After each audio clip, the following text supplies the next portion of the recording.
Okay, go ahead. All right. You are free to continue to believe that there's something else going on besides the physical function of our brains. You're going to remain free to believe that. Why would you not? What are you afraid is going to happen? I'm sorry, are you asking now? I'm asking. Ask you a question. What are you afraid is going to happen? It's not about what I'm afraid is going to happen as a direct result of that. I mean, I think you're really misunderstanding me. What I'm saying is that once you deprive me of the mechanisms to defend against that, like things like mind, love, non-material things that people really take for granted. May I? Excuse me. Just correct you for a second. Hey, we're just mechanisms. We're just machines. Charles, I'm sorry. Not depriving you of love. Not depriving you of any of those things you just listed. Not a one of them. Well, they are, in fact, that's what I was going to say about Michael Shermer.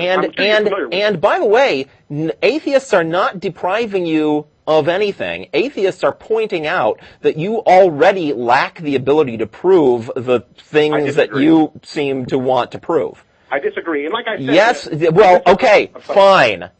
And you're calling our show and telling us that we're dangerous because you disagree that when we point out... You're Philistines.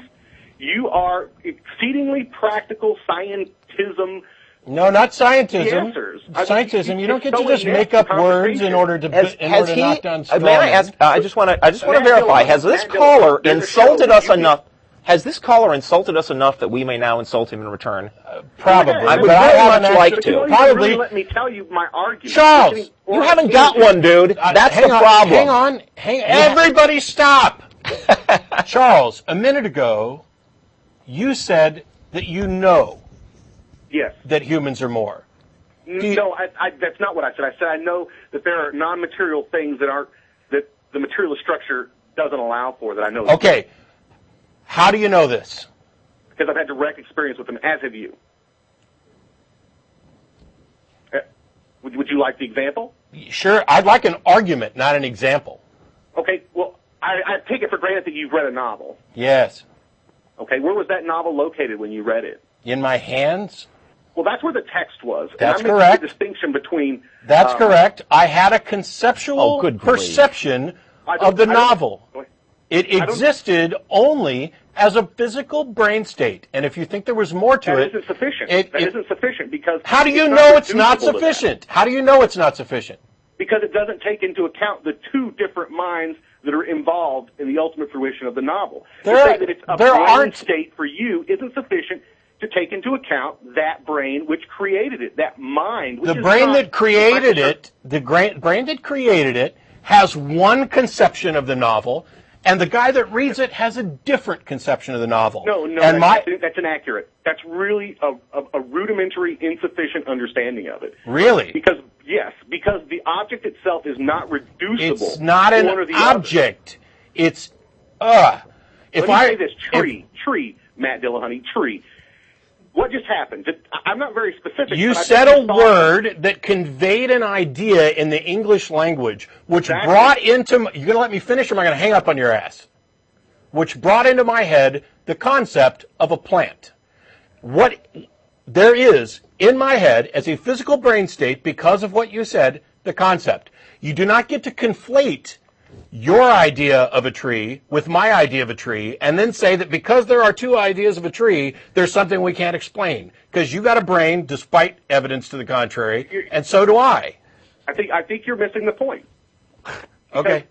I mean, you're doing the same thing you're doing, which is interrupting me. Dude, we have... Because the edges of perception, the basis of our understanding, were hemmed in by illusions of meaning that materialism can't explain. It's not a sufficient framework. If I say, I believe in a non-material being called God... No, you are asserting that it is impossible. Material science doesn't allow for that. No, sir. No, sir. You are asserting that it is impossible, materialistically, to account for thought. Please demonstrate that this is true, and not just a flat frickin' assertion from you. I did not say that. I said it is impossible to account for the thing called a novel.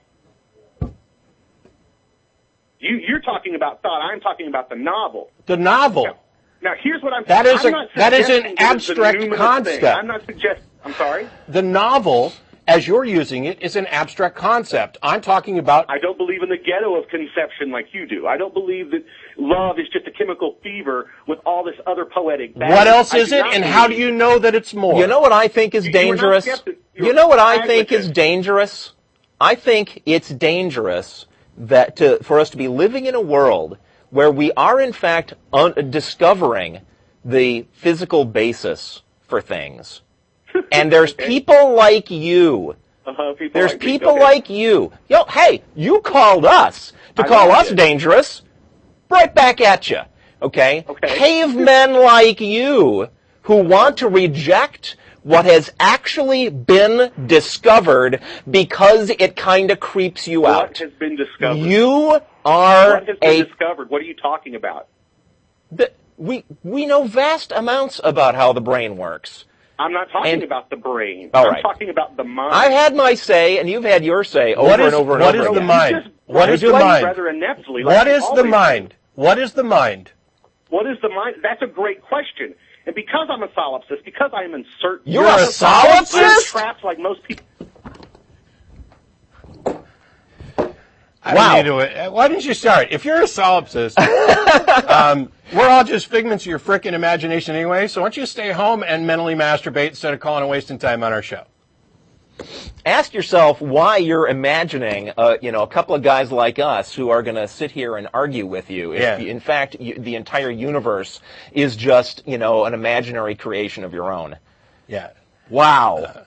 Until you actually demonstrate that something that you want to label a mind actually exists as a thing, now you're just talking about abstracts, and it's a waste of our time, which is why we went round and round.